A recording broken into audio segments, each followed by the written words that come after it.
Hi friends, last వీడియోలో మనం మల్టీప్రాసెసింగ్ basic examples చూసాం కదా. మల్టీప్రాసెసింగ్ సింపుల్ ఎగ్జాంపుల్ చూసాం. ఓకే, ఇది బాగానే ఉంది. ఇది అంటే ఇక్కడ మనం ఏదైతే టార్గెట్ పెట్టుకుంటామో ఆ టార్గెట్ని ఎగ్జిక్యూట్ చేస్తాం డిఫరెంట్ ప్రాసెస్లో. ఇప్పుడు ఈ కాన్సెప్ట్ ఏంటంటే ఈ మల్టీప్రాసెసింగ్కి డేటాని షేర్ చేయాలన్నా. ఓకే, మనము లాస్ట్ ఎగ్జాంపుల్లో చూసినట్టయితే మనం ఇక్కడ చూసామా, వర్కర్ 1, వర్కర్ 2, వర్కర్ 3 ఇవి థ్రెడ్స్ కింద చేసుకొని మనం ఈ డేటాని ఈ థ్రెడ్స్ అన్నిటికీ షేర్ చేసాం. బట్ ఇప్పుడు నేను అంటున్నానంటే ఇవన్నీ ప్రాసెస్ అనుకుందాం. ఇప్పుడు process 1, process 2, process 3, process 4, process 5 అనుకుందాం. నా ఇక్కడ డేటా ఉంది. ఓకే, సేమ్ నేను ఏం చేస్తానంటే ఈ డేటాని ఈ ప్రాసెసర్కి ఇట్లా డేటాని షేర్ చేస్తూ ఉండాలి అన్నిటికీ. ఓకే, ఇది కాన్సెప్ట్. ఓకే, ఇప్పుడు మనము ఈ మల్టీ ప్రాసెసింగ్లో ఈ డేటాని ఎలా షేర్ చేయాలనేది నేర్చుకుందాం. ఆల్రెడీ మనం చూసినట్టయితే మల్టీ ప్రాసెసింగ్లో మనకి షేర్డ్ మెమొరీ ద్వారా ప్రాసెసెస్ డేటాని షేర్ చేసుకుంటాయి. ఈ షేర్డ్ మెమొరీ క్రియేట్ చేయాలంటే మనకి ఇక్కడ మల్టీ ప్రాసెసింగ్ డాట్ క్యూ, అదే థ్రెడ్స్లో అయితే మనం క్యూ డాట్ క్యూ యూస్ చేస్తాం. అదే మల్టీ ప్రాసెసర్లో అయితే మనం multi processing dot queue. Okay, ఇప్పుడు మనం ఒక ఎగ్జాంపుల్ ద్వారా ఈ డేటాని లాస్ట్ టైం మనం థ్రెడ్స్లో చేసిన వర్క్ని ఇప్పుడు ప్రాసెస్లో చేసి ఇదే వర్క్ని మనం ఇప్పుడు ప్రాసెస్లో చేసేద్దాం. ఓకే, లాస్ట్ టైం మనం చేసాం కదా థ్రెడ్స్ డాట్ క్యూ, ఇక్కడ చేసాం కదా, ఇది క్యూ యూజ్ చేసుకొని ఇప్పుడు మనము ఇక్కడ చేద్దాం మల్టీ ప్రాసెసింగ్లో చూద్దాం. సో మనం ఫస్ట్ చేయాల్సిన ఇంపోర్ట్ మల్టీ ప్రాసెసింగ్ ఇంపోర్ట్ చేసుకుంటాం. ఇక్కడ టాస్క్ వచ్చేసి ఓకే ఇది ఉంది కదా, దీన్నే యూజ్ చేద్దాం. టాస్క్ వచ్చేసి ఈట్ ఎగ్.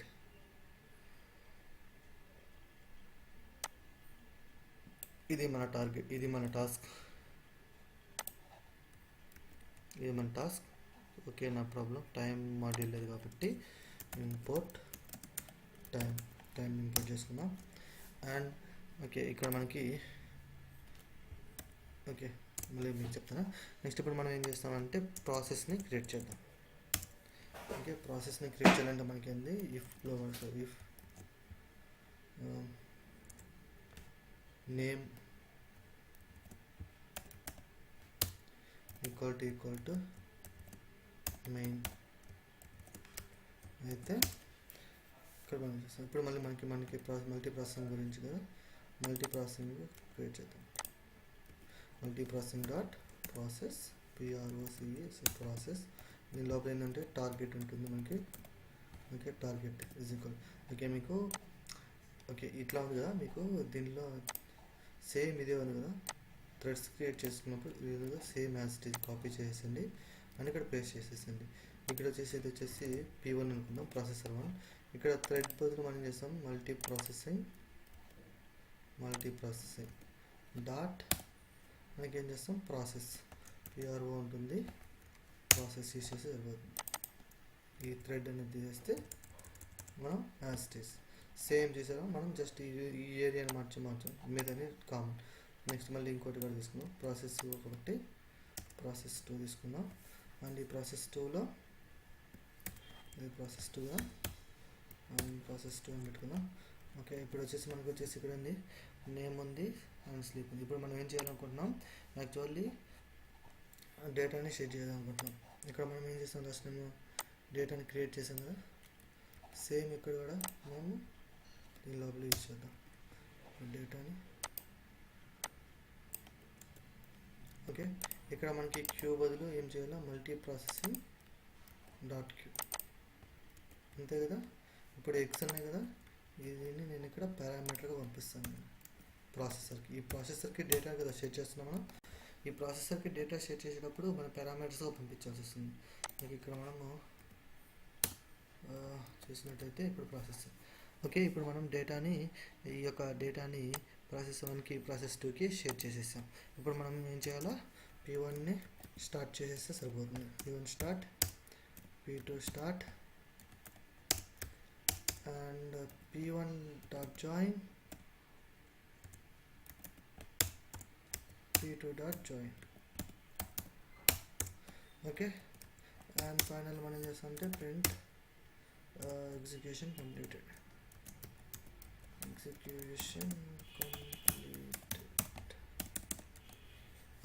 ఇప్పుడు నేను ఏం చేశానంటే ఇక్కడ క్యూ మల్టీప్రాసెసింగ్ క్యూ డేటాని క్రియేట్ చేసి ఆ డేటాని నేను P1కి P2కి షేర్ చేసేసాను. ఓకే, లాస్ట్ టైం మనము మల్టీ థ్రెడ్డింగ్లో చేసినప్పుడు మల్టీ థ్రెడ్డింగ్లో ఎలా అయితే షేర్ చేసామో ఇక్కడ పారామీటర్స్కి పంపించలేదు, పారామీటర్స్కి పంపించినంటే పంపించవచ్చు, మనం ఇక్కడ పెట్టేసాం.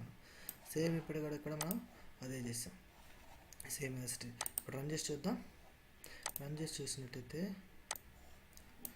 చూసారా, person1 person2 person1 person2 person1 person2. Okay, 2 persons అంటే మనకి ఇక్కడ వచ్చేసి మనకి person1 person2 అంటే processor 1 processor 2, process 1 process 2 process 1 process 2. ఈ డేటా అనేవి ఇలా గెట్ చేసుకున్నాయి డేటాని. ఓకే, షేర్ చేసుకున్నాక డేటాని ప్రాసెస్ 2 ప్రాసెస్లో డేటాని షేర్ చేసుకొని ఎగ్జిక్యూట్ చేసేసినాయి. That is the use of multiprocessing, sharing the data. Okay, డేటాని ప్రాసెస్లో ఎలా షేర్ చేయాలో నేర్చుకున్నాం కదా. థ్రెడ్స్కిలో డేటాని షేర్ చేసుకోవడం నేర్చుకున్నాం, ప్రాసెస్లో డేటాని నేర్చుకున్నాం. ఇవి డేటాని అసలు ఎందుకు షేర్ చేస్తాము అనుకున్నప్పుడు మీకు లాస్ట్ టైం నేను చెప్పాను డేటాని ఎందుకు షేర్ చేస్తాము అనేది. ఈ థ్రెడ్ డాట్లో చేసినట్టయితే మనము మళ్ళీ ఒకసారి ఎందుకు అసలు డేటాని షేర్ చేయాలో మనం ఒకసారి మళ్ళీ చూద్దాం. ఫర్ ఎగ్జాంపుల్ ఇక్కడ నాకు 100 URLs ఉన్నాయి. 100 URLsలో నాకు వర్కర్స్ 5 మాత్రమే ఉన్నారు. సో 5కి నేను ఇండివిజువల్గా చేసే బదులు ఏ వర్క్ అంటే 5 మెంబర్స్కి వర్క్ ఇచ్చేసాను. ఆ 5 మెంబర్స్ ఏంటంటే ఆ 100 URLsలో ఉన్న డేటాని అంటే URLస్కి సంబంధించిన వెబ్సైట్స్కి వెళ్ళి డేటాని స్క్రాప్ చేసుకొని తీసుకొచ్చి పెట్టేయాలి. అది కాన్సెప్ట్. ఓకే, అలా కాకుండా మనకి డేటాని షేర్ చేయకపోతే, ఒకవేళ డేటాని షేర్ చేయకుండా చేసే పని అయితే ఎలా ఉంటుందంటే ఇది, ఫర్ ఎగ్జాంపుల్ వర్కర్ 1కి ఇన్ని సైట్స్ అని అలోకేట్ చేయాలి, వర్కర్ 2కి ఇన్ని సైట్స్ అని అలోకేట్ చేయాలి. ఇప్పుడు మనకి 100 URLs ఉన్నాయి, 100 వెబ్సైట్స్ ఉన్నాయి. ఓకే, 100 వెబ్సైట్స్ని మనకి 10 షేర్ చేయాలంటే అప్పుడు మనకి 10 థ్రెడ్స్ క్రియేట్ చేయాల్సి వస్తుంది. అదే 1000 అంటే అప్పుడు మళ్ళీ ఒక్కొక్క థ్రెడ్కి మనం 200 300 ఇచ్చుకుంటూ ఉండాలి. ఇలా కాకుండా మనం ఏం చేసామంటే ఇప్పుడు డేటా మొత్తాన్ని ఒక దగ్గర పెట్టేసి, ఓకే, ఏ వర్కర్ అయితే ఒక 5 వర్కర్స్కి ఇచ్చేసాం, మీకు 1000 URLs ఇచ్చాను, మీ 5 మెంబర్స్ కలిసి 1000 URLస్లో ఉన్న డేటాని స్క్రాప్ తీసుకొచ్చి డీబీలో పెట్టామని చెప్పేసి 5 వర్కర్స్కి. వాళ్ళు ఏం చేస్తారు, ఒక్కొక్క వెబ్సైటు స్లోగా ఉంటుంది లోడ్ అవ్వడం, ఒక్కొక్క వెబ్సైటు ఫాస్ట్గా ఉంటుంది. ఈ 5 వర్క్స్ ఏం చేస్తారంటే ఒక్కొక్క వెబ్సైట్స్ URLని గెట్ చేసుకొని డేటాని స్క్రాప్ చేసి డీబీలో పెడుతూ ఉంటారు. అప్ టు ఎంతవరకు అంటే ఇప్పుడు ఒక వర్కర్ ఎక్కువ చేశాడని ఒక వర్కర్ తక్కువ చేశాడంటూ ఏమీ ఉండదు. ఇక్కడ డేటా అనేది అక్కడ ఉన్న URLs అన్నీ కంప్లీట్ చేయాలి. ఇది వాళ్ళకి ఇచ్చిన టాస్క్, వాళ్ళకి ఇచ్చిన టార్గెట్. వీళ్ళు ఏం చేస్తారంటే ఒక్కొక్క URLని గెట్ చేసుకొని వాళ్ళ యొక్క సైట్కి వెళ్ళి సైట్లో నుంచి డేటాని స్క్రాప్ చేసి పెట్టేస్తారు. మళ్ళీ URLs లిస్ట్లోకి వెళ్ళి URLs ఈ URLs ఉన్నాయి కదా, ఇక్కడ ఉన్నాయా లేవా అని మళ్ళీ వెళ్తారు. ఒకవేళ అంటే మళ్ళీ దాంట్లో నుంచి ఒక URLని పిక్ చేసుకుంటారు. ఇలా యూజర్స్ అనేవాళ్ళు, అదే వర్కర్స్ అనేవాళ్ళు URLస్ని పిక్ చేసుకుంటే ఇక్కడ ఉన్న URLs అన్నింటినీ కంప్లీట్ చేస్తే అప్పుడు వాళ్ళు డిసైడ్ అవుతారు, ఓకే వర్క్ కంప్లీట్ అయిపోయిందని చెప్పి బయటకు వచ్చేస్తారు. That is the use of Q అంటే వర్క్ షేరింగ్. ఇదే మెథడ్ని మనం ఏం చేస్తామంటే ప్రాసెస్లో చేస్తాం. అంటే డిఫరెంట్ ప్రాసెస్ ఇచ్చేస్తాం. ఇక్కడ ఏంటంటే ఒకటే మెమొరీ, అప్పుడు మనం ఏం చేస్తాం, ఒక్కొక్క మెమొరీని కూడా మనం సపరేట్ చేస్తాం. ప్రాసెస్లో మనకి యూజ్ చేసినప్పుడు separate process separate memory use చేస్తుంది. అప్పుడు మనకి ఏంటంటే పర్ఫార్మెన్స్ అనేది ఇంకా పెరుగుతుంది. అర్థమైంది కదా. అప్పుడు మనం ఏం చేస్తాం అంటే ఇది ఒక గ్రూప్ తీసుకుంటాం, నెక్స్ట్ నేను ఇంకో గ్రూప్ తీసుకుంటాను. ఓకే, వీళ్ళందరినీ ఒక ప్రాసెస్ ఒక గ్రూప్ 1 కింద, వీళ్ళందరినీ ఒక గ్రూప్ 2 కింద. అంటే గ్రూప్ 1 వచ్చేసి ప్రాసెసర్ 1, గ్రూప్ 2 వచ్చేసి ప్రాసెసర్ 2. వీళ్ళందరికీ కలిపి నేను ఇచ్చే వర్క్ ఏంటంటే 10,000 URLs ఇచ్చా. ఓకే, 10,000 URLs ప్రాసెస్ 1 అంటే గ్రూప్ 1కి గ్రూప్ 2కి ఇద్దరికి షేర్ చేశారు. ఇప్పుడు ఈ గ్రూప్ 1 గ్రూప్ 2 ఇద్దరు కలిపి ఈ వర్క్ని షేర్ చేసుకుంటూ దాంట్లో వెబ్సైట్స్లోకి వెళ్ళి డేటాను స్క్రాప్ చేసుకొచ్చి డీబీలో పెట్టాలి. ఓకే, అప్పుడు అదే ఒకే గ్రూప్కి ఇచ్చామనుకోండి టైం టేకెన్ పడుతుంది, అంతే కదా. ఒక గ్రూప్కి ఇచ్చామనుకోండి టైం టేకెన్ పడుతుంది. అలా కాకుండా నేను 2 గ్రూప్స్కి ఇచ్చాను అనుకోండి, అంటే ప్రాసెస్ 1 ప్రాసెస్ 2 ప్రాసెస్ క్రియేట్ చేసి వాళ్ళిద్దరికి ఇచ్చేసానంటే వాళ్ళలో ఇక్కడ వర్కర్స్ ఒక 10 మెంబర్స్ ఉంటారు, ఈ గ్రూప్లో ఒక 10 మెంబర్స్ ఉంటారు. ఈ 10 మెంబర్స్ 20 మెంబర్స్ కలిసి వర్క్ చేస్తుంటారు. ఓకే, ఇప్పుడు మనకి ఎంతమంది అయినారు, 10 మెంబర్స్ ఇంక్రీజ్ అయ్యారు. ఓకే, అదే 10 మెంబర్స్ మనకి ఈ గ్రూప్ ప్రాసెస్ 1లో మనకి 10 మెంబర్సే ఉన్నారు. మనం ఇంకో 10 మెంబర్స్ ఇంక్రీజ్ చేసుకుంటే ఇంకో ప్రాసెస్ని క్రియేట్ చేసుకొని మనము రన్ చేసుకుంటాం అనమాట. మనము మ్యాక్సిమం సిపియు ఎప్పటి వరకు ఉంటుందంటే ఇది పర్ఫార్మెన్స్ అనేది సిపియు 100% రీచ్ అయిందంటే మనకి పర్ఫార్మెన్స్లో ఎటువంటి తేడా అయితే ఉండదు. మ్యాక్సిమం 100% రీచ్ చేసిందంటే తర్వాత ఎటువంటి పర్ఫార్మెన్స్లో తేడా ఏమీ ఉండదు. ఓకే, ఇది క్యూ అంటే డేటాని షేర్ చేసుకోవడం వల్ల థ్రెడ్స్లో కానీ ప్రాసెస్లో కానీ మనకి ఎక్కడ యూజ్ అవుతుందంటే ఇలాంటి సిచ్యువేషన్లో మనకి యూజ్ అవుతుంది. ఎక్కడైతే మనకి వర్క్ ఎక్కువ ఉంటుందో, వర్క్ ఎక్కువ ఉండి వర్క్ని తొందరగా కంప్లీట్ చేయాలో అలాంటి ఏరియాలో మనము థ్రెడ్స్ని యూజ్ చేసుకుంటాము. అండ్ థ్రెడ్స్లో మళ్ళీ ఇంకా మనం ఏమంటే ప్రాసెస్లు కూడా యూజ్ చేసుకుంటాం అనమాట.